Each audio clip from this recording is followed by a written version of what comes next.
Story Corner, presented by Jennifer. Who stole the diamond brooch? It was Daphne. Detective Angela realized that Lydia said she hadn't heard any noise. But Mr. Whiskers always howled at Bella, and Veronica always screamed when near him. Noises she would have heard if either of them entered the bedroom. That left Daphne.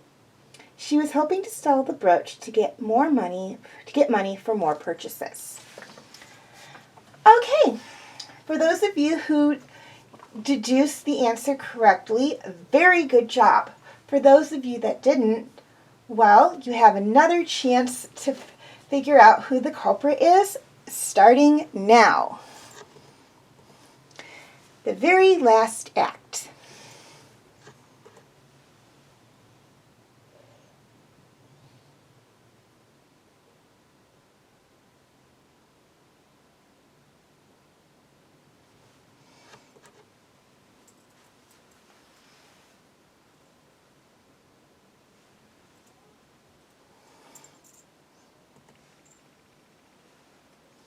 So you said something about a possible motive?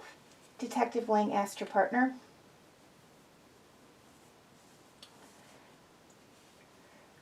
Read all about it. Detective Cole picked up the newspaper lying beside the murdered woman's body and handed it to his partner. It was open to Arts and Leisure. Lang read the headlines. The fatal affair is dead on arrival. She read the article, noting the byline of the blistering review. This is the same Phyllis Morgan now playing the part of the murder victim? The same, Cole responded. She was the drama critic at the Daily Standard. Lang read parts of the review aloud. Guy Borden and Heather Andrews, allegedly lovers, had chemistry, all right. Toxic chemistry. Listen to this part. I've seen livelier performances at the morgue. Lang nodded. Yep, we got a motive, all right. And 2 possible suspects.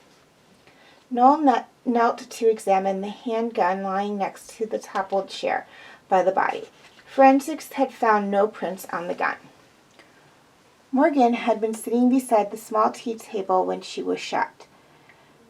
Lang inspected the items on the table. A china teapot, creamer, and sugar bowl, and 2 cups and saucers. The lipstick on this cup matches the victim's, she said. The other has a red lipstick mark that left little to the left of the handle. Noel rose to his feet. A tea party to die for. Let's call in our suspects. Guy Borden and Heather Andrews were shown into Lang's office. Both actors affected an air of casual unconcern as they sat. Detective Noel remained standing beside the door.